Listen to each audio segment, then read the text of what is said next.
वाद विवाद का क्रम जारी है। इसके तथ्य तक पहुंचना मानव के बस की बात नहीं, परंतु आज इस सभा में सृष्टि श्रीवास्तव प्रारंभिक कुछ श्लोकों को गाकर उनके अर्थ को समझाने का प्रयास करेंगे। सरल भाषा में अनुवाद का प्रयास शिवानी रिया करेंगे। श्लोक से पूर्व हम राधा कृष्ण के संवाद को सुनेंगे। दोनों छात्राएं अमलदास निकेतन की ही पूर्व छात्राएं रह चुकी हैं। मैं ही राधिका हूँ, द्वापर युग की गोपिका, जिसे आज श्री कृष्ण के साथ योग कर आप पूजते हैं। मैं कौन हूँ? मात्र एक गोकुल की गोपिका अथवा गोपाल की प्रियतम सहेली? क्या मैं हूँ मधुसूदन की प्रेयसी या गांधर्व विद्या में उनकी प्रेरणा? क्या श्री कृष्ण की साधना हूँ या गोविंद की बांसुरी में सुध बुध खोई एक युवती, या बांके बिहारी के विरह में तड़पती नारी?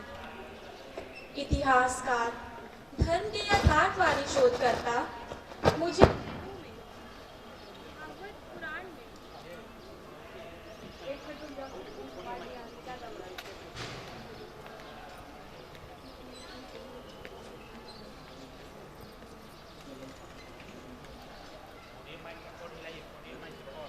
पुराण में, महाभारत में, उपनिषदों में ढूंढते हैं। मैं उन्हें नहीं मिलती क्योंकि मैं द्वापर युग से ही लोक मान्यताओं में एक मामूली गोपिका के रूप में छिप गई थी।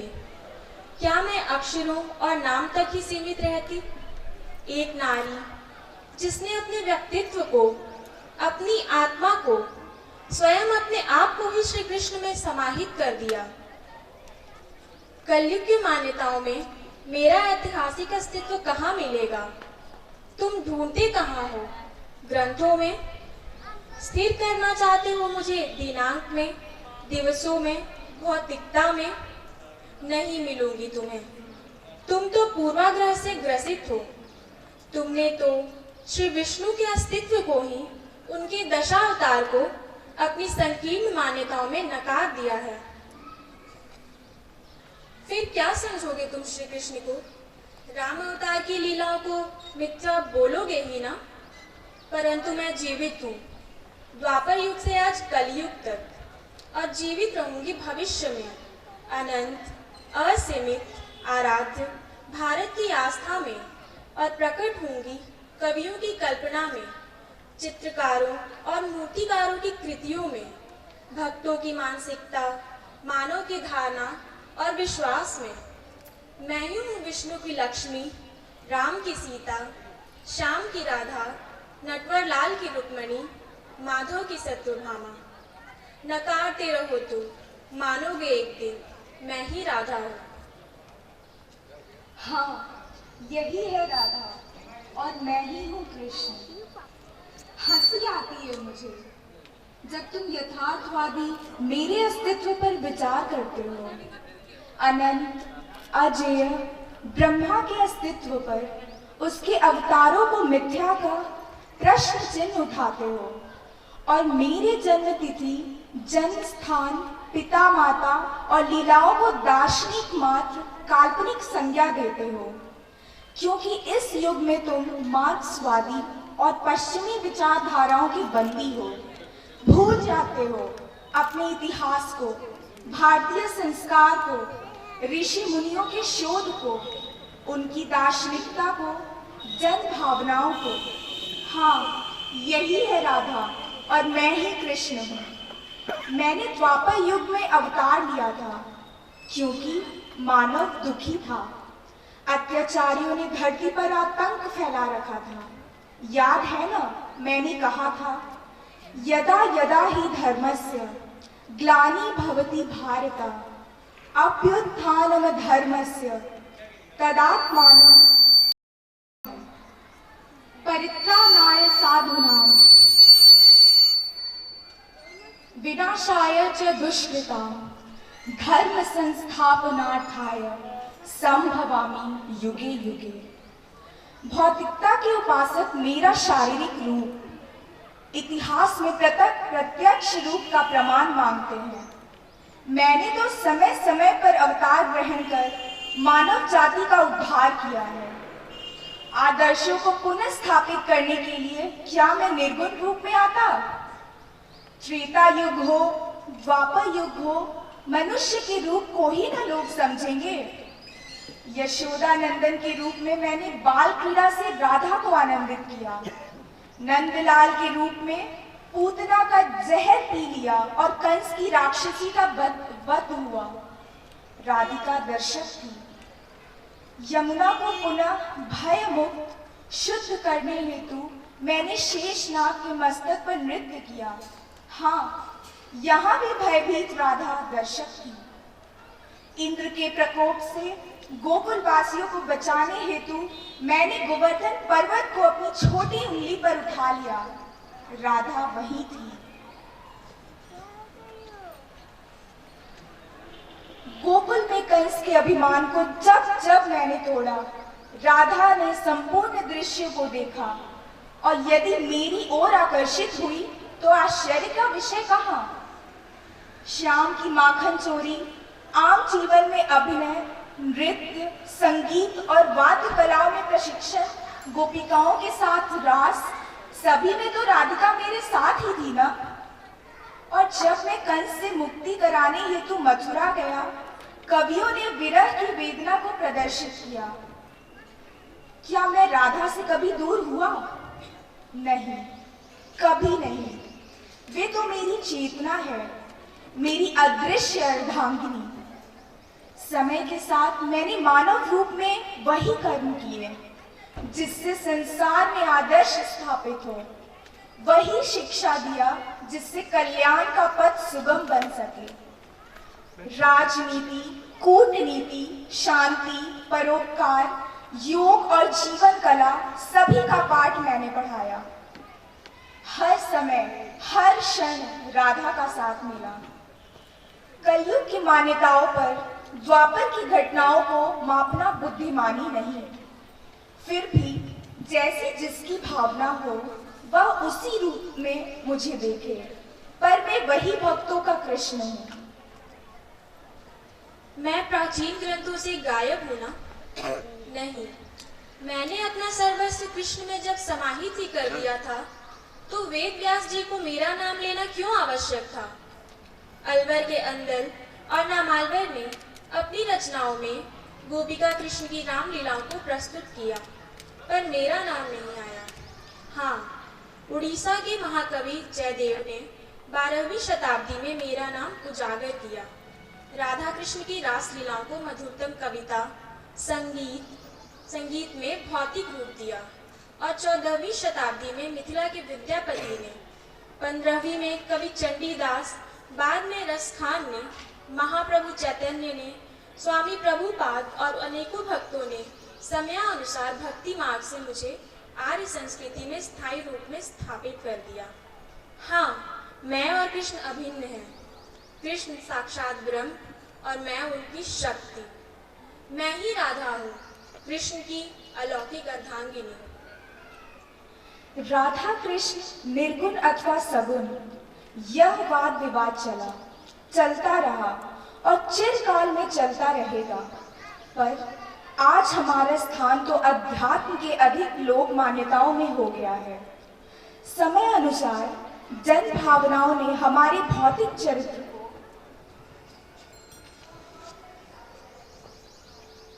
अपनी अपनी सोच से अलंकृत किया है। यही तो मैं चाहता हूँ, भक्ति जिस रूप में याद करो हम तुम्हारे हैं। महर्षि नारद के जैसे मैं भी लोक मान्यताओं में अपने बदलते स्वरूप, राधा कृष्ण की बदलती छवि देखना चाहती हूँ किस रूप में कलयुग के इस कालखंड में कृष्ण की बाल लीला, यौवन में हमारे संबंध, हमारी रास लीला, मंदिरों में मुझ पर आधारित नृत्य, कृष्ण की माखन चोरी और 20वीं-21वीं शताब्दी में चलचित्रों में राधा कृष्ण का अभिनय किस प्रकार प्रदर्शित किया जाता है। देखना चाहती हूँ जगत गुरु के हृदय के गीत, श्रीमद् भगवद गीता को किस रूप में प्रचार किया जा रहा है। यही तो आर्यावर्त की संस्कृति और सनातन के मूल हैं, जो बदलते परिवेश में भिन्न मान्यताओं में अपने मूल मंत्र को नहीं भूलते। चलिए राधा जी, चले देखें हमारे अस्तित्व को हमारे भक्तों ने किस स्वरूप में समझा है।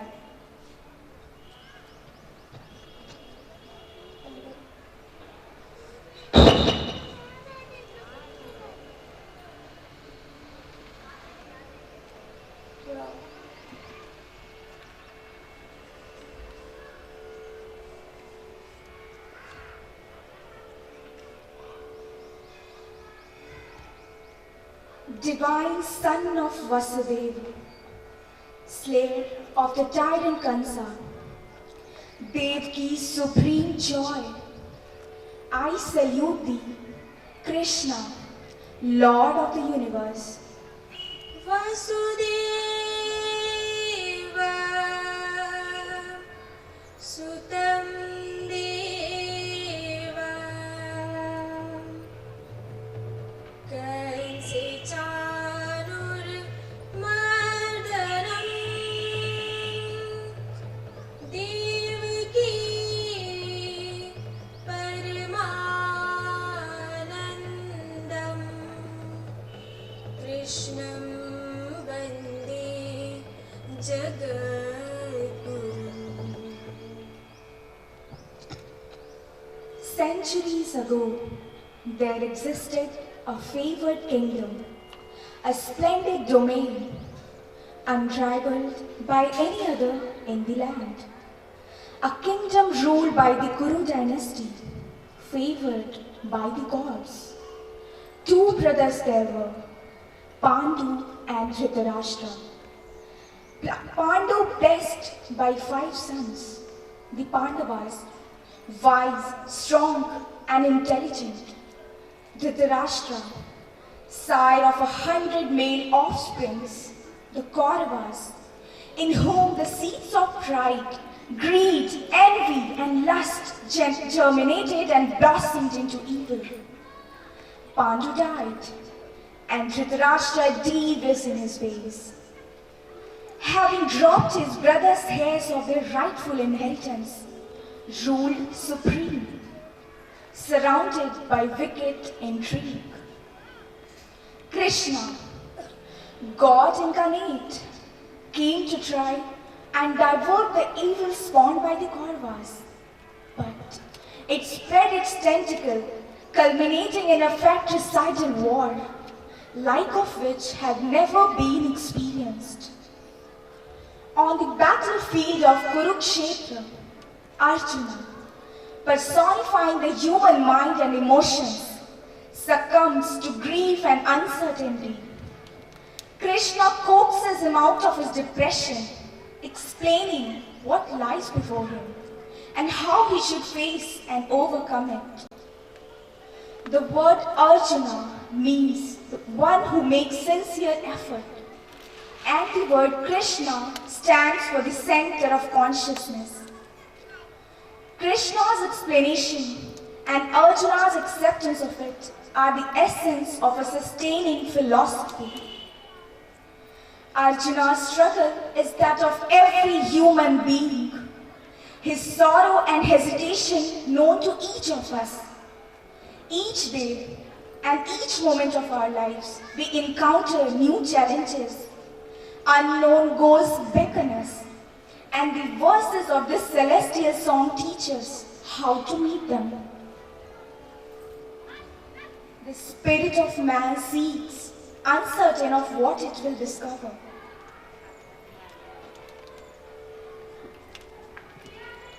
None of us is perfect. It is the striving towards perfection that enriches our lives. For far better it is to dare mighty things, to win glorious triumphs even though marred by failures, than to take rank with those feeble spirits who neither enjoy nor offer much. Because they exist in that great twilight that knows neither victory nor defeat. Srimad Bhagavad Gita. Dhritarashtra, king of the Kurus, sits on his throne. his mind filled with the terror of impending doom. A hot dry wind blows through the abandoned walls of his palace, echoing despondently in the silent emptiness. His loneliness intensified by the suffocating desire to be at the scene where all are. Cast in his sightlessness, he speaks. Gathered on the field of righteousness, massed in the battle array on the land of Kurus, are my people and the sons of Pandu. What do they bear, O Sanjaya?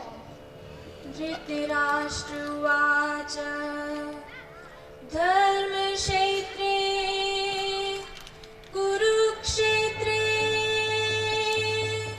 समवेता युयुत्सवः मामका पाण्डवाश्चैव किं कुर्वत Sanjay. Sanjay speaks. The Prince Duryodhan, seeing the Pandavas grouped in fighting ranks, addresses his teacher. See, O master, the sons of Pandu organized by your wise pupil, the son of Drupada. Our army led by Bhishma is vast and mighty. Theirs, guarded by Bhima, is but limited. Eldest of the 100-strong brothers, the leader of the Kuru royal stands, arrogance in his bearing, his challenge implicit. Sanjay उवाच दृष्ट्वा तु पाण्डवानीकं व्यूढं दुर्योधनस्तदा आचार्यमुपासङ्गम्य राजा वचनं ब्रवीतु पश्यतां पाण्डुपुत्राणाम् आचार्यमहतीं च मोम व्यूढां द्रुपदापुत्रेण तव शीर्षेण धीमता अपर्याप्तं तदस्माकं बलं भीष्माभिरक्षितं पर्याप्तं हृदयेदेशां बलं भीमाभिरक्षितम्। On the opposite side of the battlefield, a chariot drawn by white horses is brought to a standstill in the midst of the Pandava forces at the command of its occupant, the young warrior Arjuna, the pride of the Pandavas. Arjun उवाच सेनयोरुभयोर्मध्ये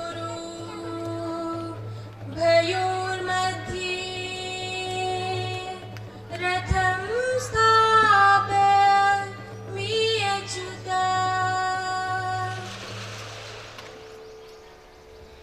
Arjun views the scene before him. He looks beyond the dividing line, soon to be crossed. Facing him are his granduncle, venerable protector of a great dynasty, its bloodline corrupted now by greed and envy, his cousins, his friends, his relatives. A soldier, he has until now fought impersonal wars. Until this moment, he has been diverted by preparation, by the frenzy of mounting war, lust for getting in the rush of battle. Who he has to fight against? As realization dawns, as he sees the familiar loved faces confronting him, he is steeped in sorrow.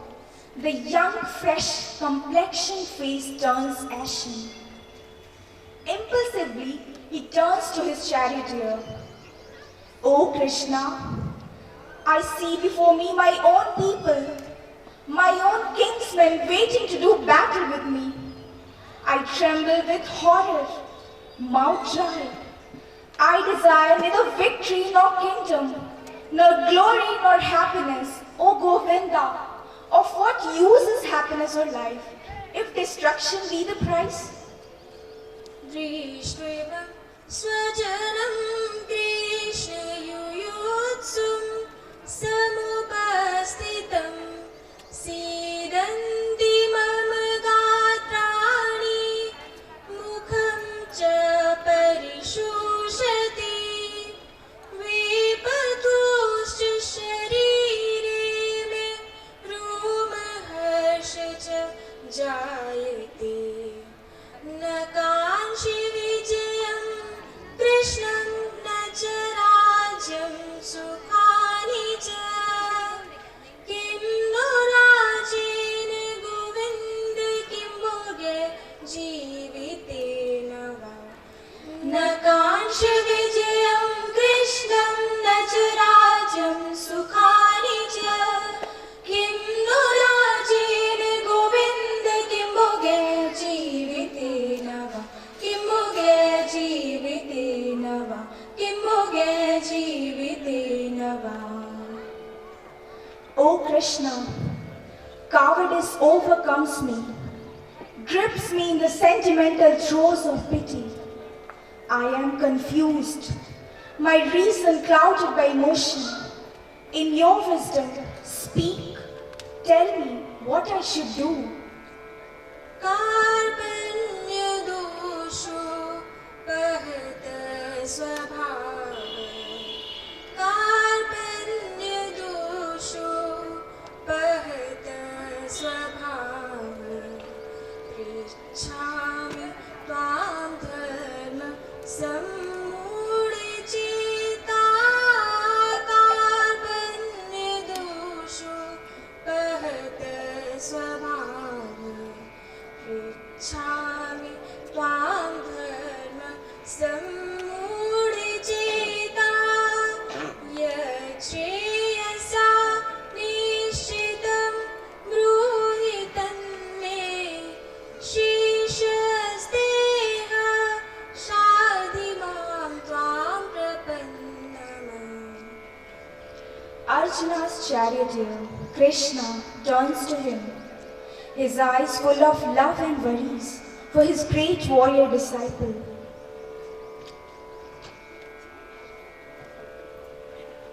And decides to recite for the second time ever the celestial song he had earlier recited in the emptiness of zero, laying down the laws of life before creating the universe. Arjun, he says, you talk wisely, but grieve over those who should not be grieved for. Wise people do not shed tears for the living or the dead. अशोचानन्वशोचस्त्वं प्रज्ञावा दानश्च भाषसे गतासुरश्च नानुशोचन्ति पंडिताः. Krishna speaks on. Arjuna, in this holy war, should you die, you will win heaven. Conquer and you rule the earth. A warrior fighting for a just cause loses nothing. Stand up, O Arjuna, and fight with determination, mission and passion. स्वधर्ममपि चावीक्ष न विकम्पितुमहर्षि धम्याधि युद्धाश्रयो अन्यक्षत्रियस्य न विद्यते.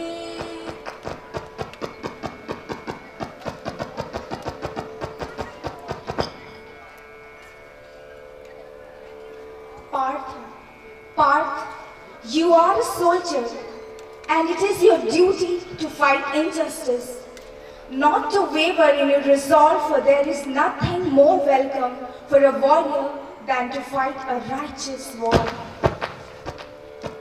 हतो वा प्राप्स्यसि स्वर्ग जित्वा वा मोक्षसे मर्त्यम् तस्मादुत्तिष्ठ कौन्तेय युद्धाय कृतनिश्चया।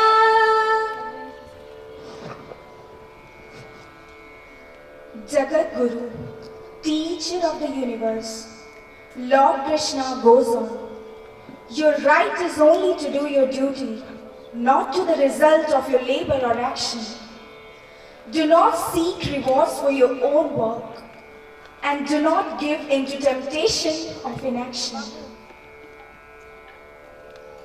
कर्मण्यवाधिकारस्ते मा फलेषु कदाचन मा कर्मफलहेतुर्मा ते सन्मोऽस्तव कर्मणि मा कर्मफलहेतुर्मा ते सन्मोऽस्तव कर्मणि।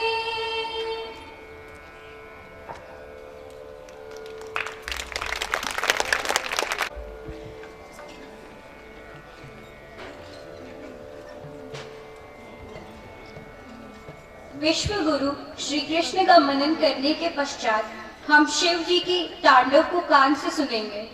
अमलदास निकेतन के छात्र छात्राओं द्वारा मस्तिष्क को लभावंती करते हैं।